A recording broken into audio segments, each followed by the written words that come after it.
जय हिंद साथियों, स्वागत है आपका आपके अपने YouTube चैनल स्टेनो स्टार में। और आज हम करने वाले हैं कंजक्शन पार्ट 2, जो कि आपको यहाँ पर दिख रहा होगा। और पार्ट 1 की वीडियो हमने इसकी पहले ही प्रोवाइड करा दी है साथियों। जिसने भी नहीं देखी है वह हमारे प्लेलिस्ट में जाकर देख सकता है। एयरफोर्स इंग्लिश के नाम से आपको मिल जाएगी दोस्तों। तो चलिए शुरू करते हैं आज का टॉपिक को। चलिए देखते हैं पहला रूल हमारा क्या कहता है दोस्तों। हम सिर्फ रूल पढ़ने वाले हैं आज। तो देखेंगे रूल क्या कहता है। पहला कि एदर के साथ हम और का प्रयोग करेंगे। यदि कहीं भी हमें सेंटेंस में एदर मिलेगा तो उसके साथ और का प्रयोग होता है दोस्तों। तो कहना क्या चाहता है कि एदर और का प्रयोग किया जाता है और नेदर नोर का प्रयोग किया जाता है। यदि आपको एदर मिलेगा तो हम और का प्रयोग करेंगे, यदि नेदर मिलेगा तो नोर का प्रयोग करेंगे दोस्तों। अब हम इसको एग्जाम्पल के थ्रू समझते हैं, फिर इसका एग्जाम पैटर्न देखते हैं कि एग्जाम में किस तरह से क्वेश्चन को पूछता है। तो चलिए देखते हैं। श्याम इज़ एदर स्टूपिड और मैड। अब देखो दोस्तों, आप ये सोचते होंगे कि यदि हम हिंदी नहीं निकाल सकते तो हम इंग्लिश को कवर नहीं कर सकते हैं। तो ऐसा कुछ भी नहीं है। जो रूल्स वाली इंग्लिश होती है उसको हम बिना हिंदी निकाले भी कर सकते हैं दोस्तों। देखेंगे कैसे। यदि उसने कहा है कि एदर के साथ और का प्रयोग होगा तो एदर के साथ और का ही प्रयोग होगा दोस्तों सेंटेंस में, अदरवाइज किसी और चीज़ का नहीं होगा। तो ये रूल है और रूल के अकॉर्डिंग हम पकड़ेंगे। तो हमें सेंटेंस देखिए पूरा पढ़ना है। देखिए पढ़ते हैं सेंटेंस को। श्याम इज़ एदर स्टूपिड और मैड। अब देखिए हमने जो रूल पढ़ा था, एदर का रूल पढ़ा था, तो हम सेंटेंस का हिंदी अर्थ बिल्कुल भी नहीं निकालेंगे। हम माइंड से ये भ्रम निकाल देंगे कि हम हिंदी अगर नहीं निकाल सकते तो हम जो है इंग्लिश को कवर नहीं कर सकते हैं, इंग्लिश में हम अच्छे जो है मार्क्स नहीं ला सकते हैं। तो देखिए अब रूल्स के अकॉर्डिंग चलेंगे। हमें पता है एदर, और एदर के साथ हम किस चीज़ का प्रयोग करते हैं, और का प्रयोग करते हैं, जो कि इस सेंटेंस में हुआ है दोस्तों। तो इस सेंटेंस में एदर के साथ और का प्रयोग हुआ तो ये सही हो गया। यदि यहाँ लिखा हुआ है नोट नोर, यानी कि नोर का प्रयोग नहीं होगा और की जगह। अब देखते हैं दूसरा, Radha was neither punished nor fined. तो देखिए अब क्या है, हमने रूल पढ़ा था कि नेदर और नेदर के साथ हम किसका प्रयोग करते हैं, नोर का प्रयोग करते हैं। तो नोर का हुआ है सेंटेंस, ये भी सही, और का हम यहाँ नहीं करेंगे। तो चलिए अब इसको एग्जाम पैटर्न से समझने का प्रयास करते हैं कि कैसे हमारा क्वेश्चन वो मालूम करता है। तो पढ़ेंगे, either you NOR my father stole my watch और नो एरर। तो पहला पार्ट, दूसरा पार्ट और तीसरा और फोर्थ नो एरर का पार्ट है दोस्तों। अब देखिए, अब आप इसका हिंदी अर्थ अगर निकालेंगे तो समय भी खराब होगा और आपसे जो है इसका हिंदी अर्थ शायद निकाल तो लेंगे आप, लेकिन फिर भी हम रूल के अकॉर्डिंग इसे पढ़ने का प्रयास करने वाले हैं। हम अर्थ को निकालने में अपना टाइम वेस्ट नहीं करेंगे। तो हमने पता है कि एदर आया हुआ है और एदर के साथ हम और का प्रयोग करते हैं। तो हम कहीं ना कहीं सेंटेंस में आगे बढ़ेंगे, आगे की ओर चलेंगे। तो इस तरह से जब हम सेंटेंस में चलेंगे तो हमें पता है और मिलना भी ज़रूरी है, क्योंकि एदर के साथ हम और का प्रयोग करते हैं। तो देखिए एदर, और एदर के साथ यहाँ पर और का प्रयोग नहीं हुआ है, नोर का हुआ है। और हमें पता है एदर के साथ हम और का प्रयोग करते हैं। तो हमारा सेंटेंस में जो एरर हो जाएगी, पार्ट बी में इसके एरर हो जाएगी, क्योंकि एदर के साथ हम और का प्रयोग करते हैं दोस्तों। तो इस तरह से हम कर सकते हैं।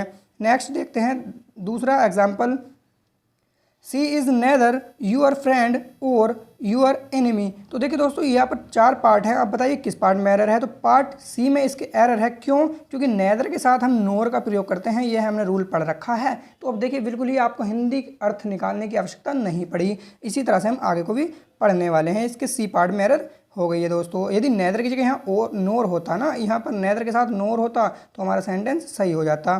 तो चलिए अब और पढ़ने का प्रयास करते हैं। दूसरा रूल, ये रूल आप लिख लीजिएगा, बिना रूल के आप कुछ नहीं कर पाएंगे दोस्तों, क्योंकि रूल बहुत इंपॉर्टेंट होते हैं। चलिए अब देखेंगे, सो और एज का जो प्रयोग है दोस्तों निगेटिव सेंटेंस में किया जाता है, जबकि एज और एज का प्रयोग अफर्मेटिव और निगेटिव दोनों सेंटेंस में किया जाता है। यह भी रूल है। यदि रूल ने कह दिया कि ये होना है तो वह होगा दोस्तों, आपको आगे आगे नहीं चलना है। तो देखिए समझते हैं एग्जाम्पल से। Mohit is not so good as so we expected. अब इसने कहा था सो और एज मिलेगा तो निगेटिव सेंटेंस में मिलेगा, और यहाँ पर ये निगेटिव नोट से हमें पता चल गया कि सेंटेंस निगेटिव है, तो हमारा सही हो जाएगा।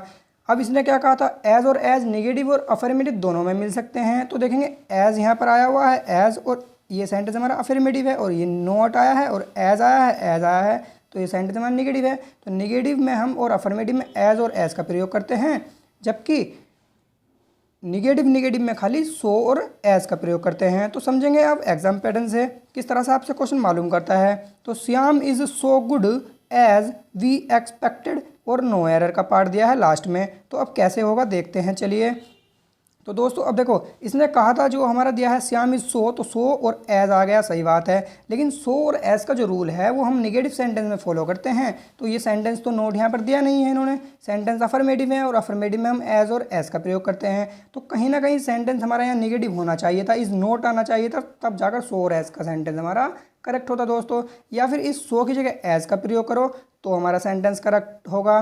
तो अब हम क्या करेंगे, यहाँ पर पार्ट ए में एरर कर देंगे दोस्तों। चलिए अब तीसरा रूल पढ़ने का प्रयास करते हैं कि तीसरा रूल हमारा क्या कहता है। इफ़ के बाद हमेशा THEN वाले देन का प्रयोग होता है, न कि THAN वाला देन, दैट और वैन का। समझिए कैसे, एग्जाम्पल से, if he comes here then you will meet him. अब देखो इसका हिंदी अर्थ भी आप निकाल सकते हैं, कोई बात नहीं है, आप जानते होंगे इतनी हिंदी, तो 12th आप पास आउट है। इफ़ ही कम्स हेयर, तो आपको ये नहीं देखना, आपको देखना इफ़ का यदि प्रयोग हुआ है तो कहीं ना कहीं THEN वाले देन का भी प्रयोग हुआ होगा दोस्तों। यदि THEN की जगह THAN हो, डैट हो, वैन हो, अगर इसकी जगह इस चीज़ का प्रयोग होगा तो सेंटेंस गलत हो जाएगा। लेकिन जब हमें पता है इसकी क्लोज बिल्कुल सही है इफ़ के साथ देन, तो हमारा सेंटेंस सही हो जाएगा। इफ़ के साथ काफ़ी सारे और एरर्स होते हैं जो सब्जेक्ट वर्ब एग्रीमेंट में मैं आपको पढ़ाने वाला हूं, तो आप इस पे थोड़ा कभी कम फोकस करिएगा, कभी आप एग्ज़ाम में गलत कर दें, और हमारी वीडियो देखते रहिएगा। अब समझते हैं एग्जाम्पल दूसरे से। इफ़ ही कम्स हेयर, यहाँ पर लिखा हुआ है if he comes here then van that, इन तीनों में से कुछ भी यदि वो इफ़ के साथ लगा कर देता है और यू विल मीट हिम, तो यहाँ पर सेंटेंस हमारा गलत हो जाएगा और पार्ट बी में इस तरह से एरर हो जाएगी। देखेंगे कैसे, इफ़ के बाद देन के स्थान पर हम कोमा का प्रयोग भी कर सकते हैं। एक ये वाला इसका नोट्स है दोस्तों, नोट इसका है। तो इफ़ कम हेयर, अब देन की जगह हम THEN जो देन इफ़ के बाद हम लगाते थे उसकी जगह हम कोमे का प्रयोग भी कर सकते हैं दोस्तों। और जब कोमा लगाएंगे तो देन का प्रयोग उसके साथ हम नहीं करेंगे, सिर्फ एक चीज़ का हमें प्रयोग करना होगा। चलिए नेक्स्ट रूल पढ़ते हैं। अदर और रेदर के बाद हमेशा देन का प्रयोग होता है, THAN वाले देन का प्रयोग होता है, बट का नहीं होता दोस्तों। रूल बड़े ही ध्यान से आपको पढ़ने हैं और समझने हैं। चलिए देखते हैं एग्जाम्पल से। I should call Raghav then Manu, Hindi अर्थ निकालने की आपको ज़रूरत नहीं है दोस्तों।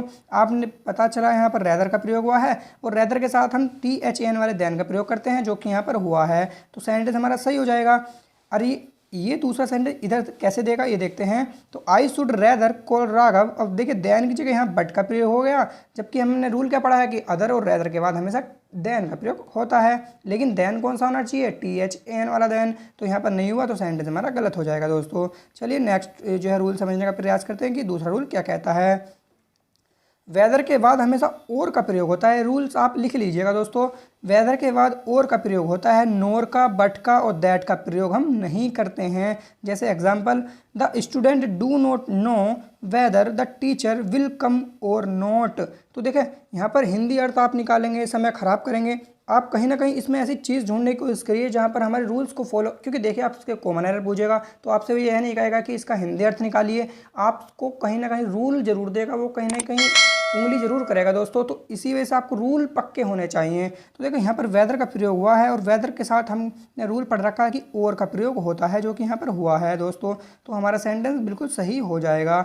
यदि इस और की जगह नोट का नोर का होता, देन का होता, दैट का प्रयोग होता, तो सेंटेंस हमारा गलत हो जाता, क्योंकि वेदर के साथ हम और का प्रयोग करते हैं। चलिए दूसरे एग्जाम पैटर्न से समझते हैं कैसे देता है। बस इसी के वो पार्ट कर देगा कि the student do not know एक पार्ट, वेदर टीचर विल दो पार्ट, और कम डैट नॉट तीसरा पार्ट, और चौथा नो एरर का। तो हमें पता है यहाँ तक तो सही है, the student do not know कोई एरर नहीं है, लेकिन वेदर है और वेदर के साथ हम क्या का प्रयोग करते हैं, क्या का प्रयोग करते हैं वेदर के साथ और का, और यहाँ पर दैट का प्रयोग उन्होंने कर रखा है, तो ये सी पार्ट में एरर हो जाएगी दोस्तों। चलिए नेक्स्ट रूल समझने का प्रयास करते हैं। इलेज के बाद हमेशा बट का प्रयोग होता है, बहुत ज़्यादा ही ये क्वेश्चन में एग्जाम में पूछे जाते हैं दोस्तों इस तरह के क्वेश्चन कि इलेज के बाद बहुत सारी एरर वो दे देता है।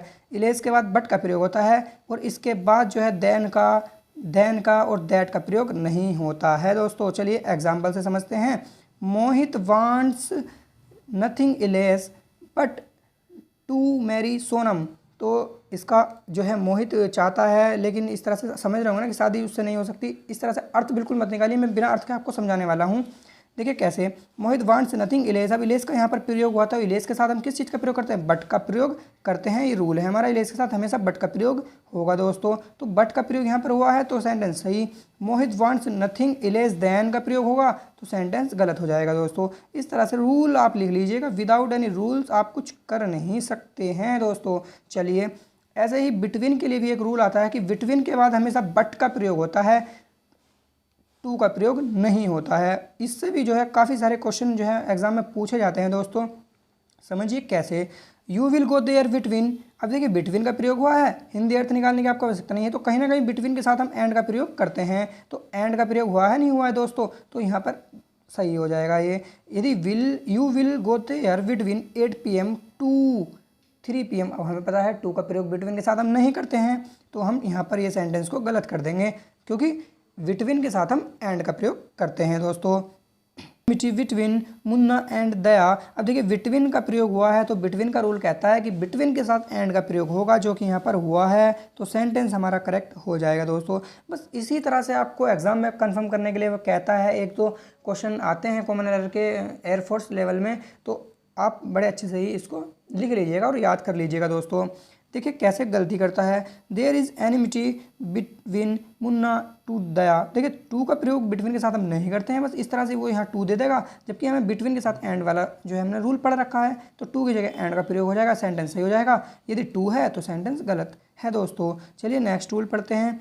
लास्ट के बाद शुड का प्रयोग होता है, आपको यहाँ पर देख रहा होगा, ये जो लास्ट वाला ये वाला रूल भी बहुत ज़्यादा कंफर्म किया जाता है एग्जाम में। तो लास्ट के बाद जो है हमेशा शुड का प्रयोग हम करते हैं दोस्तों, और इसके साथ नोट का प्रयोग नहीं करते हैं, क्योंकि लास्ट अपने आप में ही एक नेगेटिव वर्ड है, एक नेगेटिव मीनिंग रखता है दोस्तों। चलिए नेगेटिव अर्थ रखता है वो, तो चलिए इसके एग्जाम्पल्स हम समझने का प्रयास करते हैं।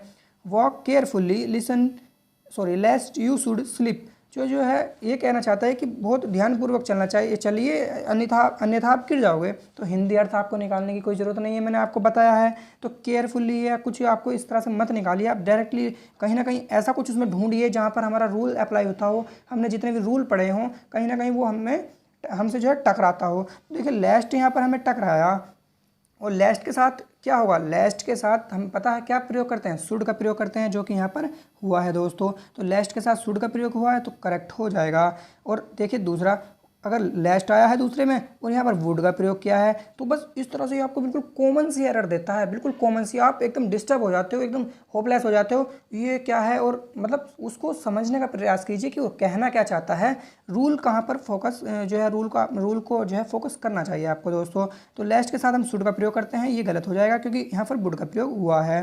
देखते हैं एग्जाम्पल पैटर्न से, एग्जाम टाइप से। देखिए hurry up last you should not miss the train, no error. तो अब देखिए कहीं ना कहीं कोई ना कोई रूल जरूर देगा वो आपको। तो लास्ट दिया है और लास्ट के साथ शुड का प्रयोग इसने किया है, तो हमारा नो एरर ये हो जाएगा, क्योंकि इसमें कोई और एरर है नहीं दोस्तों। आपको एक पार्ट में या दो पार्ट में कहीं ना कहीं 4 पार्ट आपको देगा, और उनमें से एक पार्ट में आपको एरर देगा। यदि किसी भी पार्ट में एरर नहीं देगा तो नो एरर का पार्ट आपका सही हो जाएगा। लास्ट के साथ यहाँ पर शुड का प्रयोग हुआ था, तो हमारा सेंटेंस करेक्ट हो गया दोस्तों। यदि वीडियो आपको पसंद आई हो तो प्लीज़ शेयर जरूर कर देना दोस्तों, शेयर और एक लाइक हमारी वीडियो पर जरूर कर देना दोस्तों, क्योंकि आपका एक लाइक हमें मोटिवेशन देता है, हम आगे को भी आपके लिए ऐसा ही टॉप बेहतरीन वीडियो बनाने का प्रयास करते हैं दोस्तों। एक से बढ़कर एक वीडियो आपको यहाँ पर मिलती रहेगी, तो please share and subscribe my channel. और जो भी भाई या बहन हमारे चैनल पर नए आए हैं वो प्लीज़ बेल आइकन को प्रेस कर दीजिएगा। जय हिंद।